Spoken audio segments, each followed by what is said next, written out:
What's up? It's your boy Carcino here, and get ready. This is it. This is the truth between the beef between DJ Jazzy Jeff and the Fresh Prince and Kid and Play. Everybody from the freak out and go, what? Yeah, huh?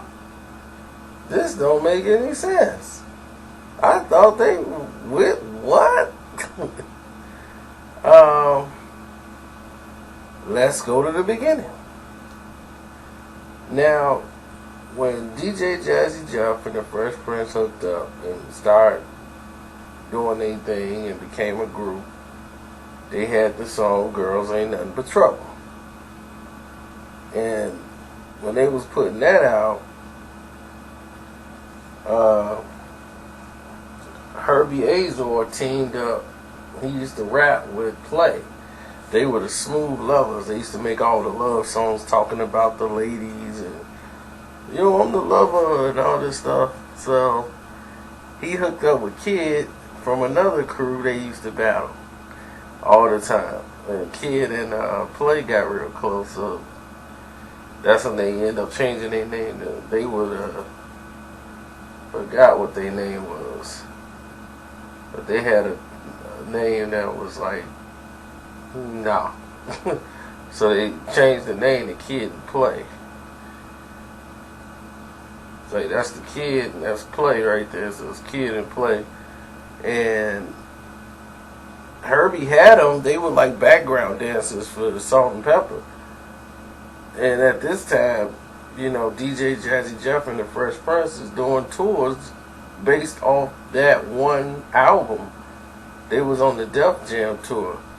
Because Jive Records, you know, they liked them, and Russell Simmons was like managing Will Smith and them at the time. So just off the one record, they went on the Def Jam tour in 1987. Just off one record, one album that rocked the house. It had Girls Ain't Nothing But Trouble and some other jams on it, but it wasn't like the next album that came out. But at that point, they were like getting a lot of attention. So while working on their album, you know, they were still talking about Kid and Play. Kid and Play is basically getting songs made, and Herbie's writing them, but they have no image. They have no look. There's no real style. Like, what we gonna do? You know, they just two rappers. They needed something. And then they see it on TV or they hear it on the radio, DJ Jazzy Jeff and the Fresh Prince. They got the radio, they single out for their new album, Brand New Funk, which wasn't a big hit until after Parents Just Don't Understand came out. And when Parents Just Don't Understand came out and it just took off, Brand New Funk was on the radio, but it was just a street song. It didn't really get any juice until after Parents Just Don't Understand came out. And that took them to a whole new plateau. Parents Just Don't Understand is out. Everybody's seeing them everywhere. So while they're recording their album, this song is out everywhere. And Will Smith crew is called the Too Damn Hype Posse. They had the Too Damn Hype Posse. And Kid and Play, the name of the album is what? Too Hype. Brand New Funk. It's a new dance. You want to dance? We got what you want. Jazzy Jeff and Fresh Prince coming out with the Brand New Funk. What was Kid and Play first song? Getting Funky. And they had the Kid and Play kickstep. Coincidence? Okay. So the records come out, and streaming the Fresh Prince. Oh, I'm so sorry. Meaning the Fresh Prince, and while his album is out, they got a hit song on there called Nightmare on My Street. And at this time, Robert Englund they asked him to do the video, and he said, yeah, it was a Freddy Krueger thing. And they wanted to make a video for it and use it like promotion for the movie and everything. So New Line Cinema hated it.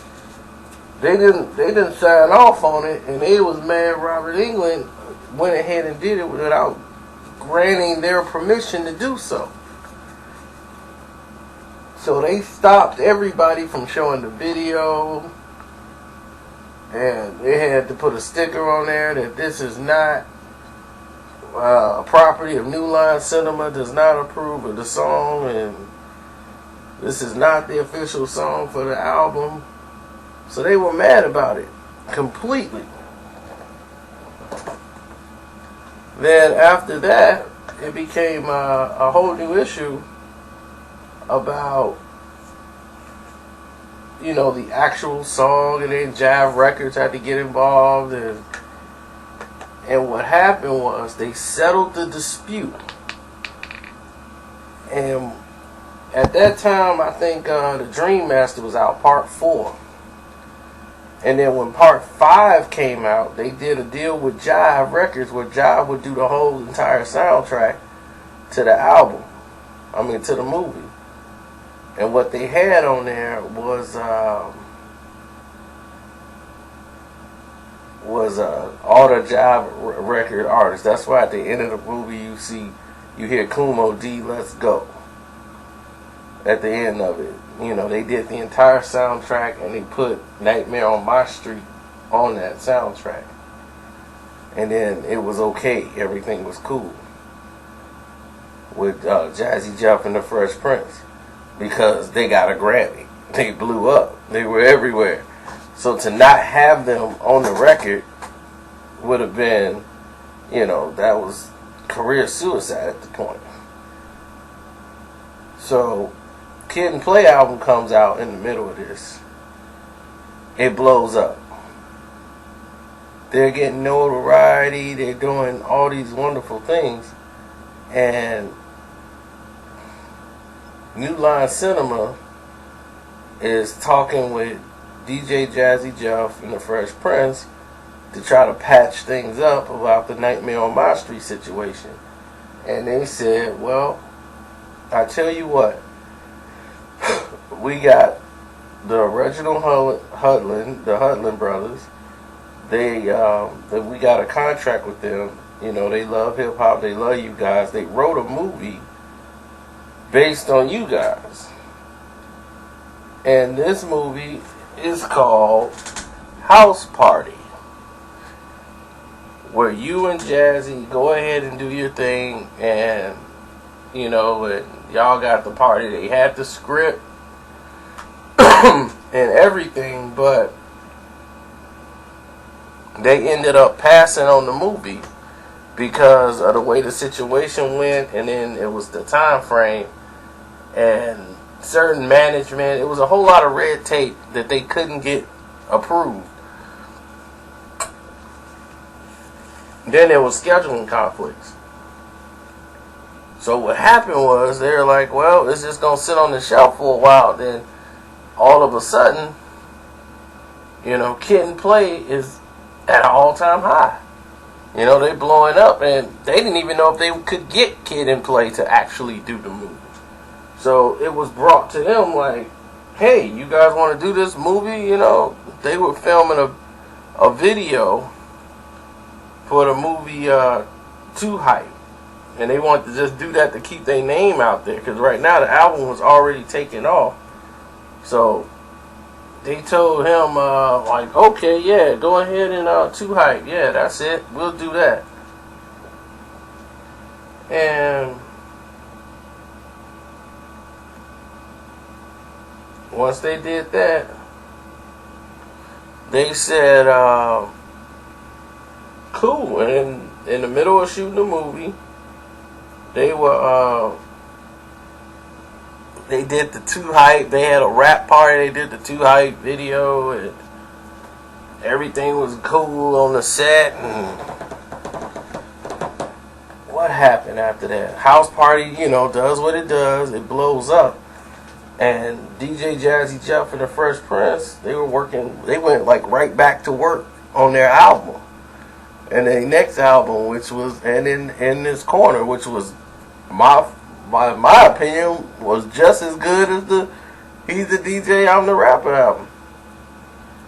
And what happened was, Kid and Play had everybody's attention with House Party. Nobody really paid too much attention except for the first song, I Think I Could Beat Mike Tyson. They had Mike Tyson on the song. It was a great song, and the next songs that followed up didn't really have a lot of movement because a lot of the attention went to the people that cloned them, which was Kid and Play. Kid and Play was the hottest things out. They was on NBA Jams. They were everywhere. So all of this attention is going around. Will Smith is basically spending up money like crazy. Things are getting out of control. And with Jive Records, seeming like the way the situation was going, so he had to file for bankruptcy because he didn't pay taxes. So their next album is in limbo. Kid and Play is on a rise. And they just burning up everything in sight. So Benny Medina, who made a movie about his life, he wanted to find out who could play his life, like who could play my life on screen. So he found Will Smith, and of course that's when the Fresh Prince of Bel-Air came out. And then they came back in the spotlight with Summertime. Summertime, that album, Code Red, put them right back in the mix. They were right where they wanted to be. They was bigger than ever. Kid and Play at this time was, album-wise, it didn't really do too good. So they were filming another movie called Class Act. And this is 1992. And, well, it was end of 91 going into 92. They were filming the movie Class Act, and they had Hillary from the Fresh Prince of Bel-Air to be Play's love interest in the movie. And while they're making the movie, Play is a little aggressive. He's touching a little too much. He's being a little forceful, and she don't like it. And she's complaining, to the directors, like, this guy keeps putting his hands on me. So she's doing the show, and then she's going to do the movie at the same time. And what happened was, they were getting ready to wrap, and Play again keeps touching her. She was going to file a complaint. So Will was like, I'm going to come to the set. If he touches you again, I will come to the set. Because Will didn't like that. Will didn't like Play. He didn't like his behavior. He met Kid. He was cool with Kid. Did not like Play. Play was, at that time, was a little wild. He was making out with everything that was in sight. So he was Play. Just like he was in the movie. He was a little turned up, as they would say in today's language. So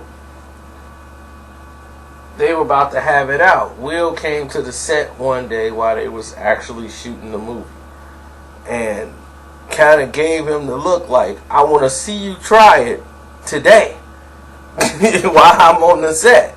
And then there was a lot of tension because DJ Jazzy Jeff did not like Kid and Play because of the simple fact he felt they cloned him. Like, they stole us still. They stole everything that we do, and everything you saw on the show, it was like, the Fresh Prince of Bel-Air, it was like Kid and, they trying to be like Kid and Play. But it was like, no, they was us. They cloned us. So, it was a big crew friction. Kid was cool with Will, and oh, we admire you guys, boo, boo, boo, boo. It was just Play and his attitude. Play was just too turned up to deal with. So the movie finished, it wrapped and everything, and she basically not spoke to Play again. Play later down the road apologized to her for his behavior during the filming of that movie because he was out of his mind, as he was saying, getting high and stuff like that all the time. So on that level, it didn't escalate past that point. But as you can see, cooler heads prevailed and everything was cool. But as you can see, there was a lot of friction that went on between the two. And now you know what happened behind the scenes. It's your boy Carcino. I'm out.